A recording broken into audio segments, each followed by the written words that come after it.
Thank you very Well, much. it does make sense. People really shouldn't pay for power that they don't consume. But the reality that we have in the country is that not everyone, or at least not all the consumers, have meters.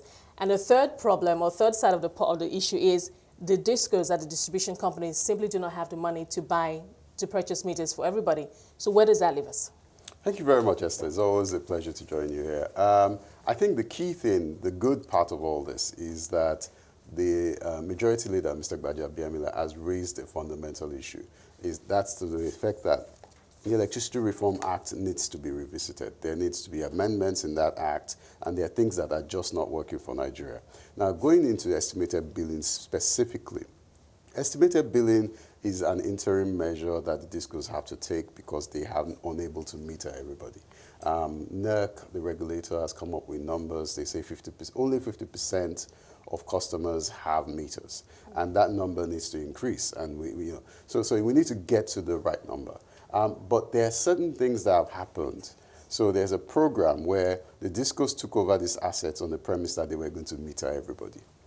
But at the back of that, they were also supposed to get a tariff that will allow them make investment in meters. So a cost-reflective tariff that would have given them enough cash. Absolutely. Because I was going to ask, I mean, on the part of the government, due diligence, did you ask, was the government sure that the investors, the discos, actually had the money to meter everybody? But then when you say, I mean, they were banking on the cost, and that didn't happen, obviously. Yes, absolutely. So the sector is not, is not liquid enough to accommodate this. But NERC has been very dynamic about this issue. So they've come up with things like a new meter asset provider. So they've licensed some operators who will then provide meters directly, and then meters will be widely deployed in the country.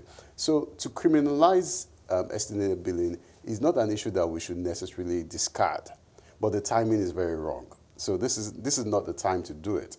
You probably want a kickoff date when the market is fluid and it's working properly. If you still have discos using estimated bills, then you want to do something about it.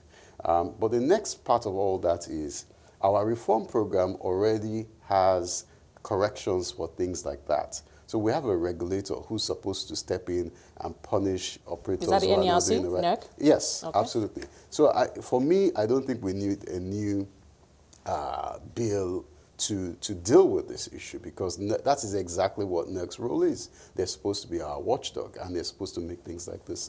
Okay, so for now, the act of estimated billing. I mean, it's not on the face of it, it's not fair. Yeah, I mean, it's not fair. But what you're saying right now is that we really can't do anything about it, even NERC, even NEC. No, NERC can do things about it. They can ensure that. But the discos don't have enough meters to go around. So obviously that is what has led to the estimated billing.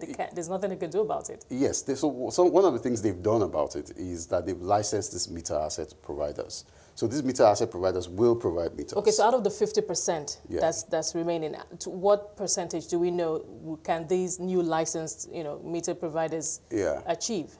So the idea is that they should build capacity to plug the gap. So eventually everybody that is qualified should have a meter. So there should be a rolling plan. These are things that NEC would have worked out, and they will have a model for it. But to support all that investment, the tariff needs to be right. So you need to have enough money such that these people who are making investment in meters can recoup their investment. So the tariff is still the big elephant in the room, if you like. It doesn't look like we're getting anywhere with the tariff in the first place, because I've spoken a number of times to the power minister about it, and I could see, I mean, his position. He sort of wanted to, I don't know if he's being politicized, but I could tell that he knows that it makes sense to have cost-reflective tariff, but I think he would rather focus on trying to get in terms of megawatts, the total megawatts that we produce in the country up in the first place. But I'm thinking, that still holds us back. And so what's the point? Because it means that we're running around in circles. If we don't address the tariffs, which will give the discos the liquidity they need to provide enough meters for everybody, then I don't understand. So what is everybody doing, from NERC to MBET to all the power players, even for the discos? So this is the issue. Fundamentally, the decisions on tariff should be handled by NERC. NERC is supposed to be an independent regulator, the same way we have Central Bank of Nigeria, and they take care of our money markets and so on and so forth.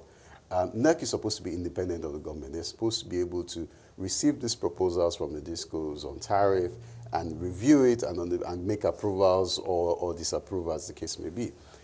So what we're all hoping for is that there will be an independent NERC that will do its job properly, and then it will set tariffs as appropriate. We just got a chairman appointed last month. Okay. So we're hoping that NERC will now be strengthened, and you won't be having conversations with the minister on tariff. Because the thing is, if this independent NERC is able to do that, they will go against the voices that came against it. I mean, the likes of the Nigeria Labour Congress, even.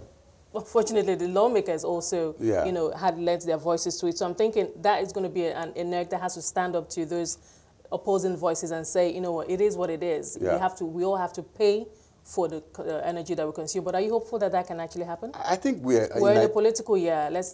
Unfortunately, that is actually a factor. So that's why you need an independent NERC. You don't want a NERC that is influenced by politics of Nigeria. So we've had a NERC in this country that reversed tariff increases because elections were coming. It has happened in Nigeria. So we know that we don't want that anymore. We want an independent NERC that will look after the interests of Nigeria and Nigerians. So we hope that this new constituted committee can do that. And going forward, we won't have this issue. But specifically to look at the tariff, the options are you either increase the tariff or you provide subsidies.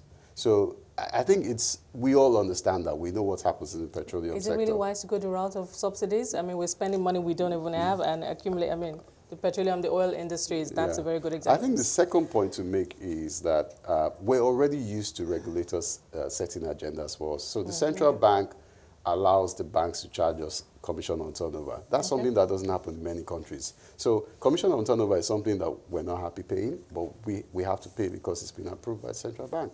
So we need to get used to that with respect to electricity. Okay, I saw this other story that's been trending, the NERC planning to review the financial model of the multi-year tariff order. I don't know if they started. What can you tell us about that? Well, the new chairman has said that he wants to understand the makeup of the multi-year tariff order, and I think that's a perfectly reasonable position to take.